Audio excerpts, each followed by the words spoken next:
Hello, this is the second part of my account of Finland under Russian rule, this one dealing with the final 19-year period from 1898 to 1917. For most of the period of Russian rule, the Finns had enjoyed considerable autonomy. Even during the reign of the conservative reactionary Alexander III, his policies of Russification were not applied to Finland. Under such circumstances, the Finns were seemingly content to accept Russian rule. This situation changed dramatically under Alexander's successor, Nicholas II.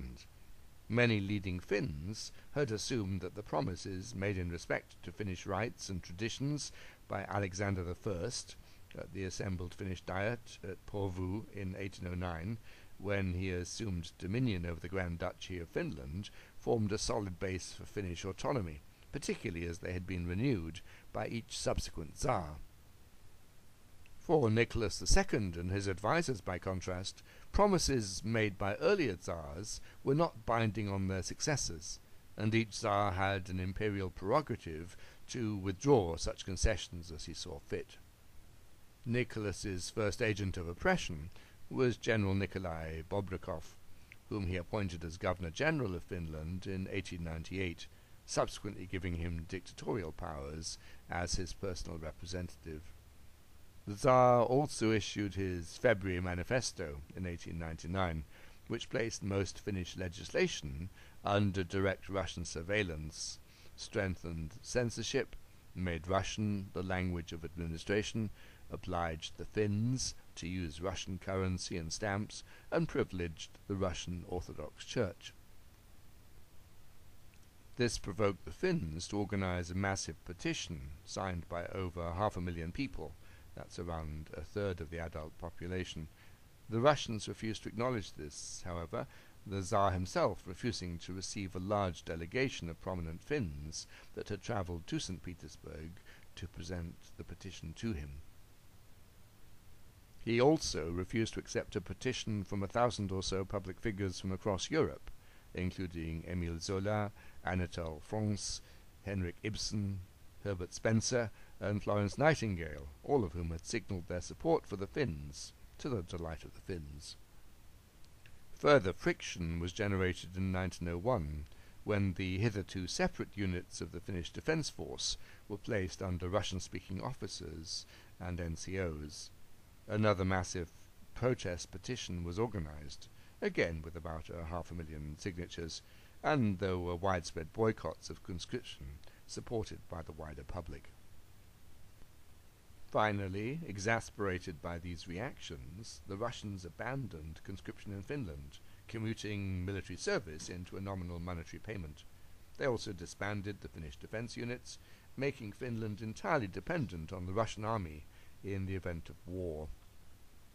These moves by the Russians did much to alienate the Finnish population, who up to this point had been amongst the most quiescent of the Tsar's subjects. What the Finns came to term the years of oppression gave many Finns a sense of grievance against the Russians, who could now be seen as alien occupiers. The organization of mass petitions and the campaign to evade conscription presumably also generated feelings of Finnish national solidarity. Again, while some Finnish politicians sought to compromise with the Russian government, and so came to be called compliants, many others now formed an increasingly self-conscious opposition, the constitutionalists, including several who went into self-imposed exile. An underground network was formed to resist Russian rule, and whilst most resistance was peaceful, there were also some activists who began to think of more extreme forms of resistance, including the young Eugen Schumann, who succeeded in assassinating Nikolai Bobrikov, the hated Governor-General, on the 16th of June, 1904. After Bobrikov's murder, the Russians appointed a more conciliatory governor, who permitted elections for a new Finnish Diet and the return of exiled politicians. Popular sentiment was demonstrated by the election of a predominantly constitutionalist Diet, henceforth a centre of opposition to Russian rule. Meanwhile, Russia's disastrous defeats during the Russo-Japanese War of 1904-1905 led to large-scale protests across the entire Russian Empire, including a general strike in Finland in October 1905. Although this was organized by the socialists, the strike was also supported by the bourgeois parties, indicating the widespread nature of support.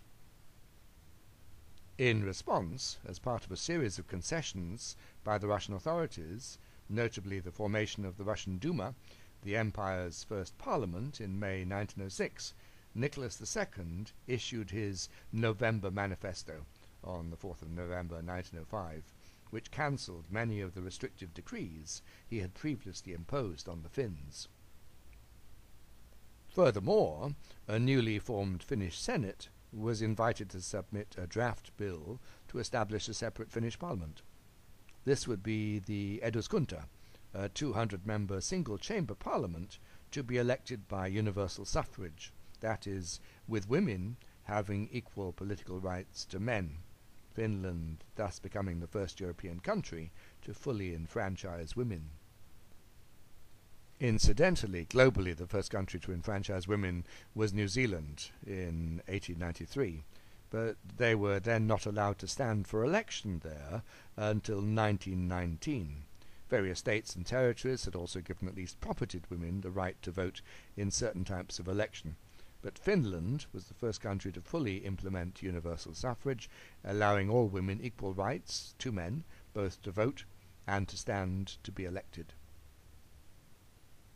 Dominated by the liberal politician Professor Leo Mechelin, who had returned from exile in 1904, the Finnish Senate passed the necessary legislation on the 29th of May 1906, including guarantees of basic civil liberties. The first election for the Eduskunta was held in March 1907. The largest number of votes, 37% of around 890,000 votes, went to the Social Democrats, who received 80 out of the 200 seats.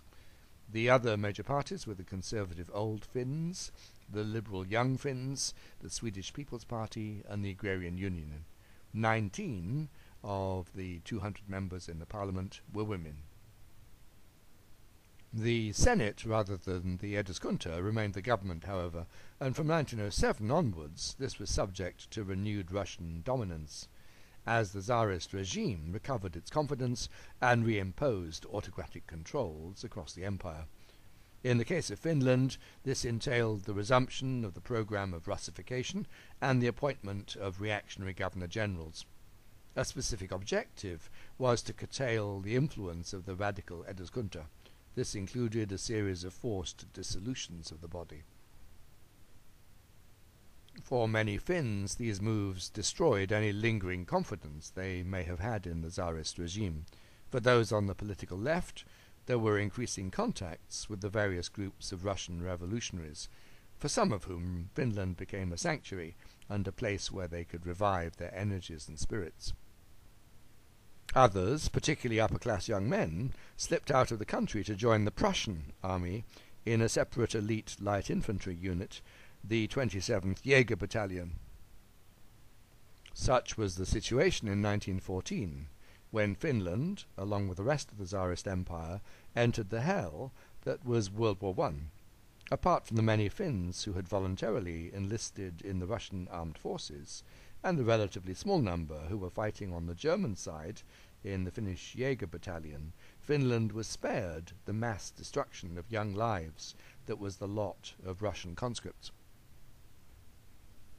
Instead, the main impact of the war was initially economic, as trade ties with Germany were cut and trade with Russia was transformed. Russian demand for metal products, textiles and chemicals, was boosted. Finnish manufacturers importing iron ore and pig iron from Sweden to meet the need. Apart from paper, Russian demand for forest products was dramatically reduced, leading to mass layoffs, which impacted some 30% of the Finnish industrial workforce. Russian demand for dairy produce and meat increased, leading many farmers to switch away from arable farming, with the Finns importing grain to replace that which they no longer produced.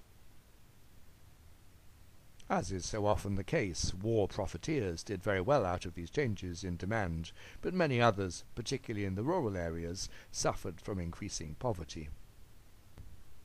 Another impact of the war was the government's decision in 1916 to strengthen coastal defences, especially around Helsinki. To this end, thousands of young men were drafted into work battalions and paid well. In Russia itself, the Tsarist regime finally collapsed in March 1917. This had massive repercussions for the Finns, creating a revolutionary context which saw both civil war and the achievement of full independence, interrelated events that I will discuss separately in another video. Thank you for listening.